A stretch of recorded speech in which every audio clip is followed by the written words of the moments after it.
Assalamualaikum warahmatullahi wabarakatuh. Saudara rekan-rekan Gerbang 7 Tangsel di mana saja Anda berada. Untuk video kali ini saya akan coba mereaction dari salah satu orang tokoh di Malaysia. Juga ada suatu semacam TikToker lah atau pengguna medsos yang ada di Borneo yang menyatakan bahwa sebetulnya Malaysia itu ditipu ya tentang kemerdekaannya oleh Tengku Abdul Rahman. Jadi sebetulnya Malaysia atau Malaya yang dia katakan itu tidak pernah dijajah sama Inggris ya. Jadi Inggris cuma hanya sebagai mengayomi saja atau memberikan perlindungan saja kepada Malaysia, terutama seperti halnya di Brunei Darussalam, Thailand ya. Jadi tidak pernah menjajah tanah Malaya, tapi Inggris itu menurut dia seolah-olah datang dari jauh pada masa Perang Dunia Kedua, datang ke Malaya ini sebagai ya pelindung saja. Jadi karena Inggris sebagai pelindung, malah mungkin Tengku Abdul Rahman kemudian menyatakan kemerdekaannya. Setiap negara yang merdeka itu negara yang merdeka dalam segala-galanya, tidak ada lagi campur tangan pemerintah penjajah pada saat itu. Nah tentunya ini sangat berlainan sekali dan dibantah pula oleh profesor dari Malaysia yang boleh-boleh saja orang Malaya menyatakan atau beranggapan seperti itu, tapi perlu diingat, ini perlu secara akademisi perlu diteliti apakah memang benar seperti itu. Sedangkan ini sudah ramai di Indonesia sendiri bahwa memang ya Malaysia dijajah, tetapi dengan tidak dengan kekerasan. Oleh sebab itu maka sampai saat ini pun cengkeraman penjajah Inggris itu masih berlaku di sana, terutama dalam pola pemilihan yang di Pertuan Agung, kemudian membuat peraturan-peraturan dan sebagainya. Itu masih ada campur tangan Inggris, terutama hubungan internasional. Mereka tidak bisa leluasa karena mereka bukanlah negara yang betul-betul merdeka dengan sendirinya. Jadi memang masih banyak sekali campur tangan dari pemerintah Inggris ya. Nah coba kita dengarkan apa yang dikomentari oleh profesor dari Malaysia ini. Oke, kita ikuti ya. Dia dimerdekakan daripada Sultan. Melaya bukan tanah jajahan British. Itu Tengku punya temberang saya mau angkat UMNO selama-lamanya. Orang tahu kan? Melaya itu bukan jajahan British. Melaya itu naungan British, macam Brunei. Jadi bila kau di bawah naungan British, bila masa kau merdeka? Kau merdeka dari siapa? Itu temberang UMNO. Supaya UMNO itu dilihat oleh semua orang di Malaysia ini sebagai pembebas daripada penjajahan. Bismillahirrahmanirrahim. Assalamualaikum warahmatullahi wabarakatuh. Kita berjumpa lagi tuan-tuan dan puan-puan. Kali ini saya nak bercakap tentang satu komen daripada Borneo Soul yang mengatakan dia sebut Melaya, bagi saya Persekutuan Tanah Melayu, yang dia katanya tidak merdeka ya. Kita adalah negeri naungan British ya. Dan oleh kerana itu dia kata Tengku Abdul Rahman, bukan tuanku ya. Tuanku tu makna Tuanku Abdul Rahman Negeri Sembilan. Ini Tengku Abdul Rahman, pemimpin UMNO ya, Parti Perikatan. Dia mengatakan UMNO tu menipu orang ramai kerana mengatakan kita merdeka daripada British. Nah, perkara ni sebenarnya saya nak beritahu adalah sangat rumit ya. Pada dasarnya kita bersetuju bahawa British menjadikan negeri-negeri Melayu sebagai protected Malay states ya. Protected Malay state maknanya negeri-negeri Melayu yang dilindungi. Maksudnya di sini bahawa British ya, dia tidak jajah tetapi dia melindungi Tetapi dalam masa yang sama, British kawal kita dari membuat hubungan-hubungan dengan negara luar atau membuat apa-apa saja tindakan. Semua pentadbiran kita dipegang. Walaupun raja-raja itu masih lagi berkuasa ataupun masih lagi berkedudukan sebagai ketua negeri Melayu sebagai itu, dan baginda semua bersifat raja in council. Yang majlis mesyuarat negeri, raja bersifat raja in council, dia tidak duduk di situ tetapi dia akan dirujuk perkara-perkara yang diputuskan oleh Residen British ya untuk diberitahu pada sultan-sultan, dan sultan-sultan yang memerintah negeri tersebut akan memberi keputusan. Jadi maksudnya di sini, dari segi konsep, dari segi legalitinya, Raja Melayu memang tidak dibuang oleh British. Raja-Raja Melayu masih lagi menjadi tak maaf ya, ketua pemerintah negeri-negeri Melayu. Tetapi dari segi bidang kuasa, raja hanya sebagai ketua negeri yang tidak ada kuasa, kerana kuasa itu dipegang oleh residen dan keputusan-keputusan itu pun dibuat oleh residen, dan kadang-kadang memang dibincangkan raja-raja. Raja-raja kita seolah-olah macam boneka dekat atas tahta tu, ya. Memang raja kita diberitahu apa yang nak dibuat dan sebab, tapi yang buat keputusan itu adalah residen. Dan bila kita bentuk negeri Melayu Bersekutu pada tahun 1895, 96 dia berjalan, ya, dipanggil sebagai negeri Melayu Bersekutu. Yang memegang pentadbiran itu adalah setiausaha yang memegang itu Residen General yang dipegang oleh Swettenham, ya. Dia yang menjadi pengerusi kepada mesyuarat Dubar Raja-Raja Melayu. Dan di situlah keputusan-keputusan dia dibuat. Dia hanya memberitahu pada raja dan raja bersetuju mengangguk. Ya, dan selalunya kita dapati kalau kita baca sejarah, raja-raja kita bukan jenis raja-raja yang nak mempersoalkan banyak perkara. Adalah dipersoalkan, tetapi tidaklah sampai kita kata beria-ria sangat. Dan selalunya apa tindakan British itu dipersetujui. Sebab itu setengah orang berpendapat macam Rupert Emerson, dia bila ditulis dia punya PhD pada tahun 1935, direct and indirect rule, ya, in Melaya. Maka dia menunjukkan bahawa sebenarnya walaupun negeri-negeri Melayu ini bersifat protected states, tetapi kuasa British, Resident General British, Governor Negeri Selat, mereka ni semua berkuasa lebih. Mereka sebenarnya yang menguruskan negeri-negeri itu, raja duduk saja. Apa saja dilaporkan. Tetapi raja tak ada keputusan. Itu sebab setengah orang, Rupert Emerson berpendapat bahawa walaupun dia dikata indirect rule, sebenarnya dia adalah direct rule. Ya, sebenarnya ada dalam pemerintah secara terus. Dan kalau kita tengok peristiwa ni benar. Cuba kita ambil kes J.W.W. Birch dibunuh, bukan?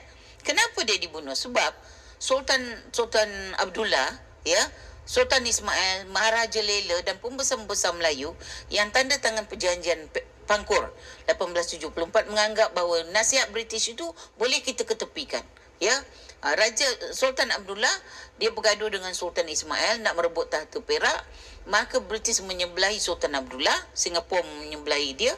Maka dia duk ingat bila dia menyebelah, dia boleh baik dengan balik Sultan Ismail dengan pembesar-pembesar dan dia boleh singkirkan British. Sebab itu dia orang buat pakatan bunuh J.W.W. Birch tu.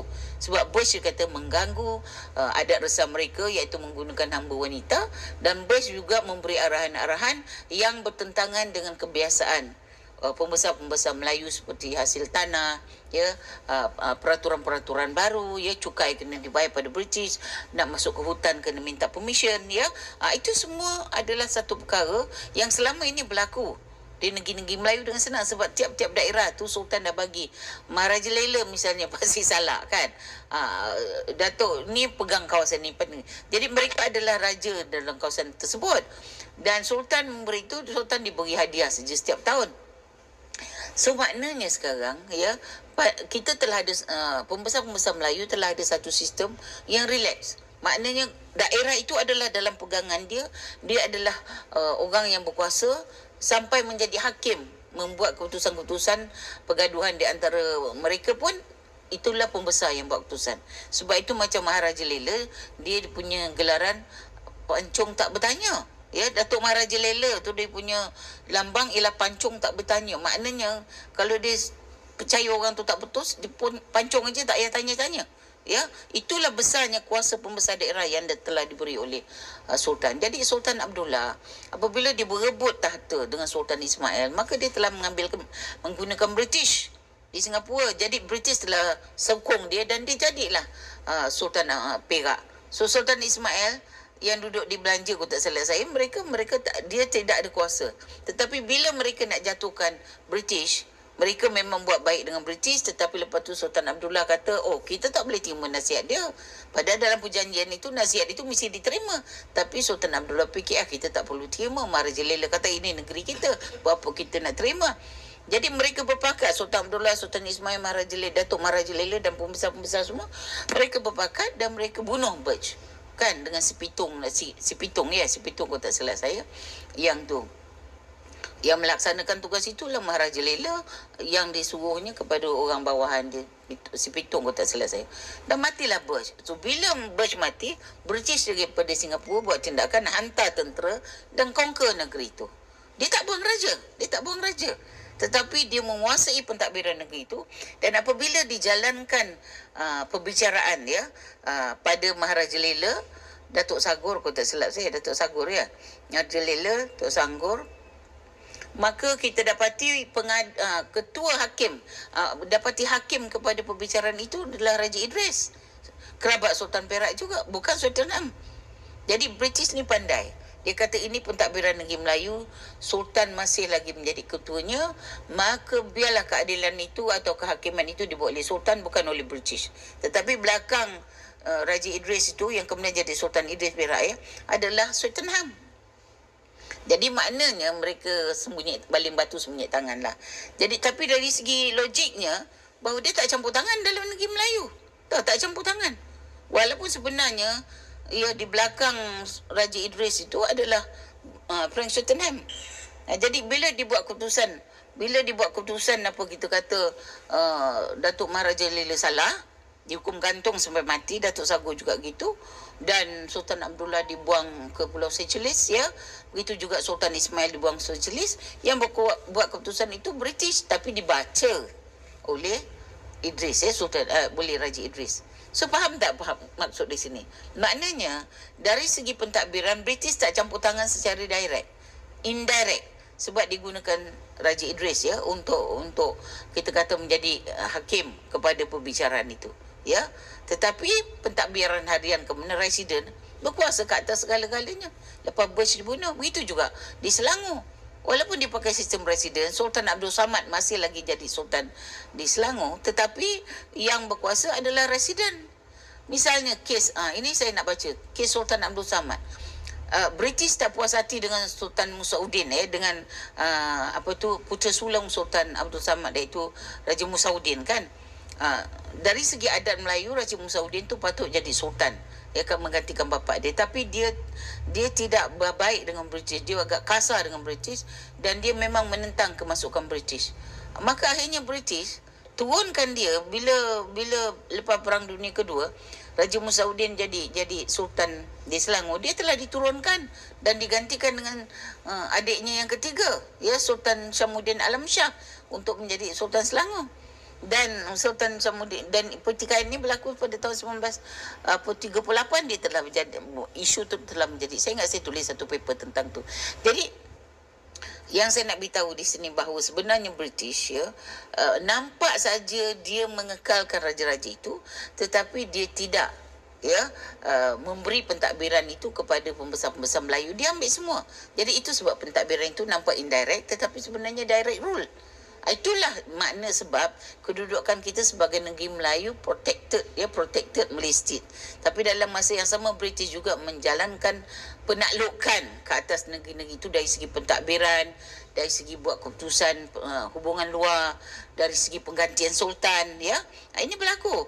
Dari segi hasil masuk negeri, sultan tak ada kuasa, semua dipegang oleh British. British lantik pegawai kewangan dia, kolektor dia daripada British juga lantik, revenue pun British lantik, lepas tu custom pun British lantik. Ini semua sebab itu akhirnya kalau kita lihat, walaupun dalam tahun 1874 dan seterusnya itu, British campur tangan di negeri-negeri Melayu seperti Perak, Selangor, Negeri Sembilan dan Pahang pada 1888. Walaupun dia campur tangan dengan meletakkan residen, tapi sebenarnya dia menguasai pentadbiran. Ya, saudara, jadi itu satu buah pernyataan dari salah seorang pengamat yang ada di Malaysia, terutama di Kepulauan Borneo, ya, yang menyatakan bahwa sebetulnya Malaysia ini sudah ditipu oleh Tengku Abdul Rahman mengenai hari kemerdekaan yang terjadi pada tahun 1963, di mana dipersatukan tanah-tanah Persekutuan Melayu yang kemudian menjadi nama Malaysia dan dinyatakan kemerdekaan pada hari itu. Nah, menurut mereka bahwa memang tidak ada kemerdekaan yang diterima oleh Malaysia. Semua itu cerita bohong yang digaungkan oleh Tengku Abdul Rahman selaku pimpinan UMNO pada saat itu. Dan dia menyatakan bahwa tanah Malaya, mungkin yang dimaksud adalah Malaysia, itu tanah yang atau negara atau kerajaan yang tidak pernah dijajah sama sekali sama Inggris. Nah, menurut mereka Inggris itu datang pada saat itu, pada saat ya sekitar tahun 18-an atau tahun 1800-an ya, datang dari benua Eropa itu tidak untuk menjajah Malaysia, tetapi untuk melindungi Malaysia. Nah, itu menurut mereka. Makanya kalau Malaysia sudah dilindungi oleh British, oleh Inggris, lalu kenapa Tengku Abdul Rahman menyatakan kemerdekaan ya tentang Malaysia? Tentu tidak ada. Oleh sebab itu mereka menganggap ini adalah cerita bohong yang dibuat-buat oleh Tengku Abdul Rahman karena ingin partai UMNO itu mendapat perlindungan dari British. Nah, kemudian kan dibantah sama profesor yang perempuan tadi. Jadi rakyat Malaysia ini harus pintar sekarang, tidak lagi mengiyakan apa yang dikatakan oleh para raja-raja yang sedang duduk dan berkuasa. Kita kembali kepada sejarah antara Inggris dan Belanda. Mereka adalah sekutu-sekutu Amerika. Inggris pernah menjajah Amerika, kemudian Amerika berontak dan berhasil mengusir Inggris dari benua Amerika. Nah, kemudian Inggris dan Belanda mencari rempah-rempah untuk memperluas kekuasaannya, membiayai modal-modalnya yang di dalam negeri yang terus-menerus melakukan agresi militer sampai kepada ke Asia, termasuk Asia Tenggara. Nah, Belanda kemudian berdasarkan perjanjian menjajah Indonesia, Inggris kemudian menduduki tanah-tanah di Semenanjung Melayu, termasuk Kerajaan Malaka. Nah, memang metode dari penjajahan kedua bangsa Eropa ini memang sangat berbeda sekali. Di Indonesia, Belanda itu tidak semudah apa yang dilakukan Inggris di Malaya. Semua raja-raja yang ada di Indonesia itu berontak, mereka tidak mau diatur oleh Belanda. Memang pada mulanya Belanda dengan POC-nya ini melakukan perdagangan biasa, perdagangan beli ya dengan murah, kemudian angkut ke Belanda segala macam, sama seperti juga Inggris, beli barang-barang yang ada di Selat Malaka ya dengan harga yang murah, kemudian dibawa untuk permodalan di dalam negerinya. Tetapi lama-lama antara Inggris di Malaysia dengan Belanda di Indonesia ini berbeda jauh. Kalau di Indonesia kita memang raja-rajanya ini tidak sepaham dengan kedatangan orang-orang Eropa, makanya kita melawan mereka, sehingga timbullah peperangan-peperangan di berbagai daerah di Indonesia. Setiap daerah yang diduduki Belanda itu terjadi peperangan, bahkan raja-rajanya ada yang dibunuh ya, ulama-ulamanya dibunuh dan segala macam. Itu beda. Tapi kalau di Inggris memang pertama kali Inggris ini atau British ini dia mendekati para raja-raja. Jadi dia tidak usah berperang, yang penting rajanya sudah kepegang saja sama dia. Ya, rajanya sudah dipegang. Kemudian karena banyak kepentingan Inggris di Malaya, di Malaysia, jadi ya raja hanya bayar upeti saja. Nah, raja-raja kecil yang berada di daerah-daerah itu dipegang semua sama Inggris. Jadi enggak melakukan peperangan seperti halnya di Indonesia. Sedangkan rakyat-rakyatnya pada saat itu, rakyat kaum Melayu pada saat itu, ini beda dengan rakyat yang berada di Indonesia. Jadi di Malaya itu kalau raja sudah menyatakan sesuatu, misalnya A, maka itu akan urut semua A. Jadi tidak ada lagi perangan. Kalau raja bilang tidak memerangi pasukan British, ya semuanya nggak ada. Nah, oleh sebab itu maka sejak kedatangan British ke Malaysia, British itu campur tangannya secara administratif, dari mulai kedudukan raja besar sampai kepada raja-raja kecil. Kemudian keputusan-keputusan yang nanti yang dibuat oleh raja kecil yang kemudian menjadi wewenang raja besar atau yang di Pertuan Agung, itu pun campur tangan Inggris ada di situ semuanya, ya. Baik dari pengangkatan raja-raja besar dan kecil, maka Inggris mempunyai atau British mempunyai peranan penting di situ. Oleh sebab itu maka Inggris mendirikan suatu keresidenan di sana yang dikepalai oleh Gubernur Jenderal Inggris atau British di sana. Nah, sekarang kita tanya, apakah Inggris ini betul tidak menjajah Malaysia atau Malaya? Tentunya menjajah, tapi polanya saja yang berbeda. Karena memang tidak ada perlawanan, masyarakat senang karena memang rajanya juga senang, ya. Masyarakat itu menghambar aja. Kalau rajanya senang, ya udah masyarakatnya pun senang. Tetapi di dalam hal membuat suatu keputusan apapun, ini raja kecil dan raja besar ini harus berkoordinasi dengan gubernur jenderal yang ada di Malaya. Jadi dipegangin kita. Nah, oleh sebab itu maka Tengku Abdul Rahman pada tahun 63 yang kemudian menimbulkan kontroversi, ya, dengan Indonesia tentang Ganyang Malaysia. Ini Tengku Abdul Rahman ini berangkat ke Inggris, ya, untuk bertemu para gubernur jenderal atau penguasa Inggris, bagaimana Malaysia ini bisa mengucapkan kemerdekaannya. Ya memang diberikan. Kemudian undang-undangnya untuk negara-negara dominion Inggris, negara Commonwealth ini sudah disiapkan oleh Inggris jauh-jauh hari dengan aturannya seperti ini, dan disetujui oleh Tengku Abdul Rahman, seolah-olah ini merdeka. Memang betul, seolah-olah dianggap suatu kemerdekaan karena Inggris sudah lepas. Tetapi tidak, Inggris tidak melepas begitu saja. Sampai saat ini pun hubungan internasional politik luar negeri Malaysia ini harus bergantung kepada Inggris. Banyak komoditi-komoditi di Malaysia yang memang harus diserahkan kepada Inggris. Banyak perusahaan-perusahaan British yang ada di sana sekarang ini. Jadi tidak dilepas, artinya suruh merdeka begitu aja. Ya, kalau kita lihat dari pembicaraan yang awal tadi, ya memang sebetulnya seperti itu, tapi tidak menipu masyarakat Malaysia Tengku Abdul Rahman, ya. Mereka mengucapkan kemerdekaannya, tapi tetap mereka dipantau sama British, sehingga tidak terjadi perlawanan dahsyat seperti di Indonesia. Tentara Inggris habis dibantai semua di sini. Ya, Belanda juga demikian, Jepang juga demikian.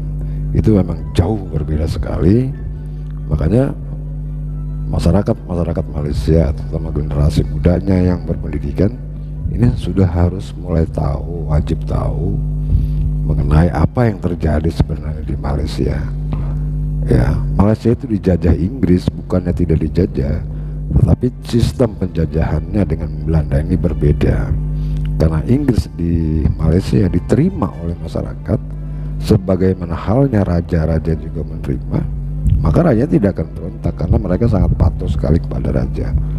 Tetapi kalau di Indonesia, rajanya sudah tidak mau menerima penjajah seperti Belanda, yang kemudian timbullah pemberontakan di mana pasukan Belanda ada di Indonesia itu berontak, kemudian raja ditangkap, orang-orang yang berkecimpung di dalam agama kemudian ditangkap dan dibunuh. Ini banyak sekali, seperti perang Padri, perang Diponegoro, ya. Kemudian raja-raja Hindu dan segala macam ini memang diperangi. Belanda itu berperang sama Indonesia. Oleh sebab itu maka jiwa nasionalisme Indonesia dengan jiwa nasionalisme masyarakat Malaysia sekarang ini mereka jauh beda ya, karena mereka tidak berperang, tidak memusuhi lawan. Nah, kalau kita di Indonesia kita memusuhi lawan, kita nggak mau diatur sama orang-orang Barat seperti itu. Nah, kenapa memang dia dari Inggris kok bisa datang ke Malaysia? Ya memang untuk menjajah, tapi sistem penjajahannya beda. Inggris itu pinter, British itu. Dia lihat dulu ya bagaimana situasi di Malaya, masyarakat Malaysia, pemuda-pemudanya, tokoh-tokohnya dan segala macam. Ya, ternyata memang ada satu yang bisa dia tarik kesimpulan dari British ini, bahwa masyarakat Malaysia pada saat itu, yaitu Malaya, ya, ini sangat patuh kepada raja, dan kedudukan raja ini dianggap lebih mulia daripada masyarakat yang biasa. Oleh sebab itu maka British pertama dia rangkul rajanya dulu, kamu harus begini, setuju, oke, tidak diperangi. Nah, kalau raja sudah menyatakan oke, kemudian raja seolah-olah menyampaikan itu adalah hasil pemikirannya kepada masyarakat, ya masyarakat mengiyakan. Akibatnya tidak terjadi pertumpahan darah seperti Indonesia. Nah, orang-orang Malaysia itu bebas saja bekerja sana sini. Kemudian memang kedudukan rajanya inilah yang kemudian menjadi taruhan kepada pemerintah British. Mereka harus bisa meredam apapun yang terjadi di masyarakat. Kalau tidak, mereka harus bertanggung jawab pada pemerintah British. Nah, oleh sebab itu maka benar apa yang dikatakan Profesor tadi, harus hati-hati dalam menjelaskan masalah itu kepada rakyat Malaysia.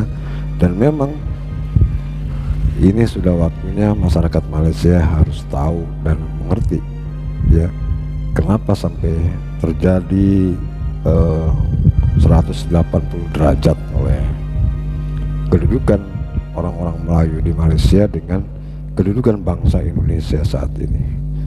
Politik luar negeri kita yang bebas aktif, kita tidak mau di Indonesia ini dipengaruhi oleh unsur-unsur asing.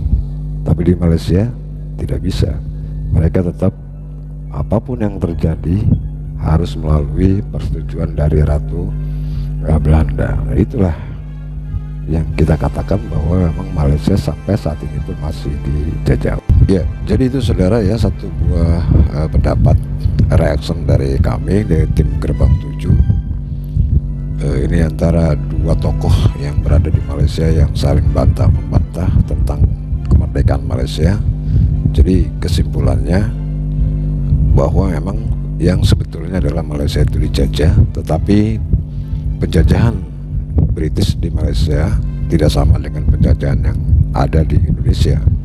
Oleh sebab itu maka masyarakat Malaysia saat ini memang tidak merasa ada suatu peperangan dan sebagainya, sehingga mereka beranggapan bahwa ya Malaysia merdeka ya merdeka. Nah sekarang kalau suatu bangsa yang tidak dijajah kok bisa menyatakan kemerdekaan? Nah, itu saja yang perlu dipikirkan oleh generasi-generasi muda Malaysia. Sedangkan kalau merdeka, ya merdekanya seperti apa? Merdeka itu kan bebas dari segala apapun campur tangan orang luar terhadap negara kita, seperti halnya Indonesia. Kita tidak mau ya dalam negeri kita ada campur tangan pihak-pihak asing. Nah sekarang kalau di Malaysia bisa Anda bayangkan sendiri, apakah mereka masih dijajah sampai saat ini atau bagaimana? Nah itu yang kiranya menjadi perlu pemikiran dari para generasi muda di Malaysia, terutama para politikus yang sering kita dengar di media-media. Oke, saudara, bila Anda memiliki pendapat lain silakan tulis di kolom komentar. Dan mungkin sampai di sini dulu ya video ini karena terlalu panjang. Jadi Anda tulis di kolom komentar apa pendapat Anda, dan jangan lupa Anda like dan subscribe channel Gerbang 7 Tangsel ini. Oke, terima kasih. Wassalamualaikum warahmatullahi wabarakatuh.